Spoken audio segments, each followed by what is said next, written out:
فنا کیسی بقا کیسی جب ان کے آشنا ٹھہرے، کبھی اس گھر میں آ بیٹھے کبھی اس گھر میں جا ٹھہرے۔ موت نو کی سمجھ دیو؟ مر گیا بندہ؟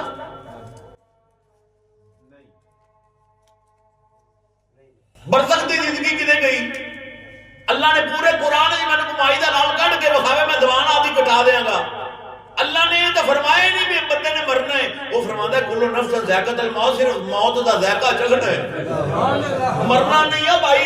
بابے بلے شاہ فرماتے نرس کرسی دے بانگا ملیاں مکے پہ گیا چھوڑ، بلے شاہ سی مرنا نہیں دور پیا کوئی ہور۔ موت مرن دا تے نہ ہی نہیں، موت ذائقے کا نام ہے، موت لذت کا نام ہے، موت ایک مٹھاس کا نام ہے، موت ایک چاشنی کا نام ہے، موت طالب اور مطلوب کی ملاقات کا نام ہے، موت محب اور محبوب کے وصل کا نام ہے۔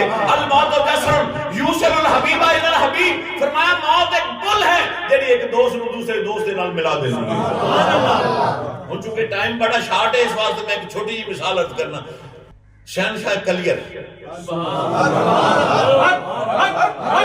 حضرت علاؤدین علیہ مصحبر، کسی مرید نے پوچھا حضور مقام فنا تے مقام بقا کی ہوتا ہے؟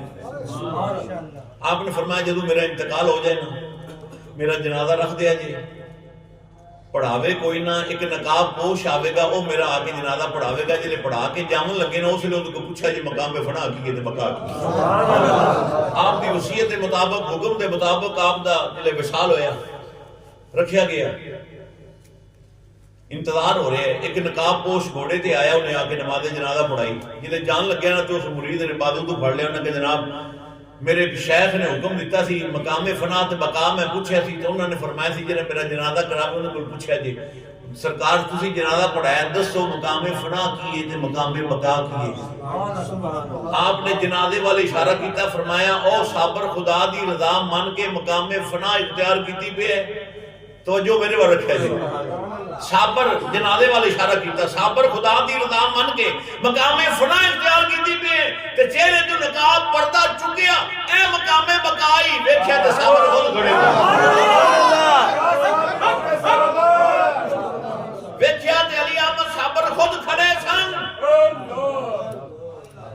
فنا کیسی بقا کیسی جب ان کے آشنا ٹھہرے، کبھی اس گھر میں آ بیٹھے کبھی اس گھر میں جا ٹھہرے۔